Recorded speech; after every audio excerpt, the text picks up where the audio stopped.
Transfer से संबंधित बड़ी खबर। नमस्कार दोस्तों, कैसे हैं आप सभी। स्वागत है आप सभी का एक नई वीडियो में, जिसमें हम बात करने वाले हैं फेज 1 और फेज 2 के ट्रांसफर से संबंधित अपडेट के बारे में।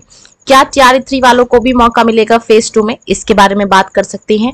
कौन कौन अप्लाई कर सकता है फेज 2 के ट्रांसफर में, इसके बारे में चर्चा करेंगे। और स्कूल का चुनाव आपने कैसे करना है फेज 2 में, इसके बारे में भी बात करेंगे। तो चलिए करते हैं वीडियो को स्टार्ट। सबसे पहले अगर मैं बात करूं फेज 1 के ट्रांसफर की, तो सभी से ऑप्शंस मांगे गए थे पंचायत देने का।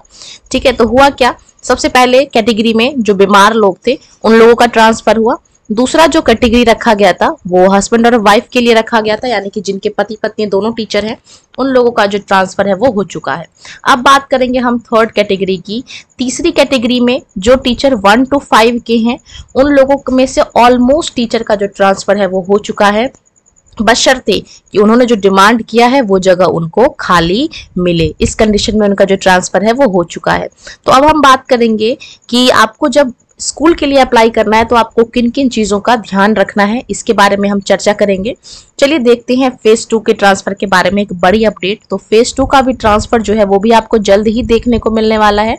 जुलाई या फिर अगस्त में फेज 2 का जो ट्रांसफर है वो आपको देखने को मिल जाएगा, जिसमें टीआरई 3 वाले जो है वो अप्लाई कर सकते हैं। इसके साथ साथ जिन लोगों ने अभी ट्रांसफर के लिए अप्लाई किया है वो लोग इस फेज में ट्रांसफर के लिए अप्लाई नहीं कर सकते हैं। अगर उनको मन पसंदीदा स्कूल नहीं मिलता है तो उनको कम से कम 1 ईयर उसी स्कूल में इंतजार करना पड़ेगा, उसके बाद ही वो ट्रांसफर के लिए अप्लाई कर सकते हैं। तो टीआरई 3 जो फेज 2 का ट्रांसफर है, क्योंकि आप सभी की जो स्कूल आईडी है वो जनरेट हो चुकी है, अब आप लोग भी ट्रांसफर के लिए अप्लाई कर सकते हैं फेज 2 में। जुलाई या अगस्त में आपको फेज 2 का जो ट्रांसफर है वो देखने को मिल जाएगा। इसके अलावा वो टीचर्स अप्लाई कर सकते हैं जिन्होंने इस फेज 1 में अप्लाई नहीं किया है, किसी कारण से चूक गए हैं या अभी ट्रायल कर रहे थे कि चलो देखते हैं होता नहीं होता ट्रांसफर। तो वो सारे टीचर्स जिन्होंने फेज 1 में ट्रांसफर के लिए अप्लाई नहीं किया है वो अप्लाई कर सकते हैं। टीआरई 3 वाले अप्लाई कर सकते हैं। आगे बात करेंगे कि आपको फेज 2 में स्कूल का चुनाव कैसे करना है, बहुत इंपॉर्टेंट है। देखिए, स्कूल का चुनाव आपने इस तरीके से करना है। आपको क्या करना है, स्कूल का चुनाव बहुत ही सावधानी सतर्की से चूज करना है, क्योंकि अगर आपने स्कूल का सही चुनाव किया तभी आपको जो है वो सही स्कूल मिलेगा। बात करेंगे स्कूल का चुनाव कैसे करना है। देखिए, दो चीजें आपको ध्यान में रखनी है। पहला प्रेफरेंस मैं आपको ये कहूंगी कि आप अपने गांव के आसपास का जो स्कूल है वो आप सिलेक्ट करें। इससे क्या होगा, देखिए ये मैंने क्यों बोला, जहां तक पॉसिबल हो, मैं सबको नहीं कह रही हूँ क्योंकि हर कोई गांव में सरवाइव नहीं कर सकता, सबकी अपनी अपनी प्रॉब्लम्स हैं। तो पहला जो कैटेगरी है, जो लोग इंटरेस्टेड हैं कर सकते हैं, जिन लोगों की खेती बाड़ी है या घर परिवार है, गाँव है, उनके लिए सुटेबल यही है कि वो अपने गांव के आसपास के जो स्कूल्स हैं उसमें आपको क्या करना है, अप्लाई करना होगा। इससे क्या होगा, देखिए इन एरियाज के जो स्कूल है उनकी डिमांड कम है, तो आपको 90% चांस है स्कूल मिल जाने के, क्योंकि कोई और बाहर का आपके गांव के आसपास नहीं आना चाहेगा। तो स्कूल का चुनाव करते टाइम ये आपको ध्यान में रखना है कि आपके आसपास के जो गांव हैं आपको उनका चुनाव करना है, उनका आपको सिलेक्ट करना है, क्योंकि इन स्कूल्स की जो डिमांड है वो कम है और इजीली आपका जो पसंदीदा स्कूल है वो मिल जाएगा।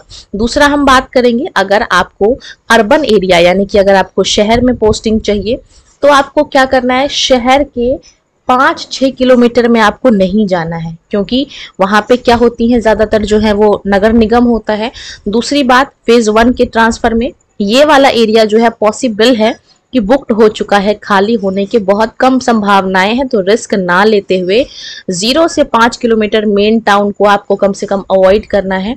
5 किलोमीटर के बाद मैं तो ये कहूंगी कि 7 किलोमीटर के बाद का ही एरिया आपको क्या करना है, चूज करना है। क्योंकि देखिए, अगर आप मेन स्कूल की डिमांड करेंगे तो वो आपको नहीं मिलेगा और फिर वो आपको अटका के रख देंगे और सबसे लास्ट में आपका ट्रांसफर करेंगे, और हो सकता है तब तक वो सीटें भी जो है वो भर चुकी होंगी।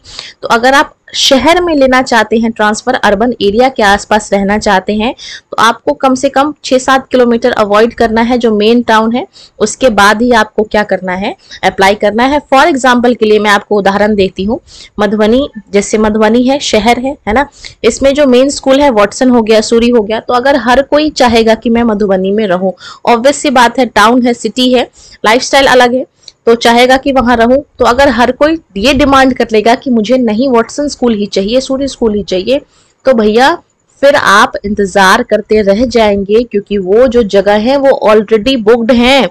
तो कोशिश करना कि जो मेन टाउन है उसको अवॉइड किया जाए, गांव के आसपास का स्कूल सिलेक्ट किया जाए। पहला प्रेफरेंस ये रखना है, इजीली मिल जाएगा। दूसरा प्रेफरेंस ये रखना है, शहर के जो आसपास के जो स्कूल्स हैं कम से कम उसको 6-7 किलोमीटर अवॉइड करना है। तीसरा, जो आउट ऑफ स्टेट के हैं, दूसरे स्टेट से हैं, उनके लिए क्या है, ठीक है, जो अदर स्टेट से हैं उनको क्या करना है। तो भैया देखिए, आपको जो है कुछ चीजें जो है वो आपको भी अवॉइड करनी है। ऐसा नहीं कि बिल्कुल आप बॉर्डर वाला जो एरिया है जो यूपी से बिल्कुल कनेक्ट हो वो आपको चुन लेना है, ठीक है। आप पूर्वी चंपारण, पश्चिमी चंपारण, जहानाबाद एक अच्छा ऑप्शन बनता है, वैशाली एक अच्छा ऑप्शन बनता है, इसके अलावा जो गया वगैरह हो गया एक अच्छा ऑप्शन बनता है। तो आपको इन जो सारण हो गया एक अच्छा ऑप्शन बनता है। तो आपको बिल्कुल कॉर्नर में ना जाके आपको थोड़ा सा इधर कर लेना है, क्योंकि भैया जो अदर स्टेट से जो सहरसा फेंके गए हैं, सुपौल फेंके गए हैं, मधेपुरा फेंके गए हैं, उन लोगों से इस एरिया से तो लाख गुना बेटर वैशाली, पटना ना, क्योंकि पटना की डिमांड मत करिए, क्योंकि पटना ऑलरेडी बहुत डिमांडिंग है, बहुत ज्यादा जो है वो उन लोगों को जो है वो नहीं मिल रहा है। तो पटना छोड़ के आप कोई अदर जो भी स्टेट आपको अदर डिस्ट्रिक्ट जो भी आपको पसंद आए, वैशाली आप ले सकते हैं। पूर्वी चंपारण, पश्चिमी चंपारण, इस तरह जहानाबाद कनेक्टेड है, तो आप इस तरीके की जो जगह है उसको चूज कर सकते हैं।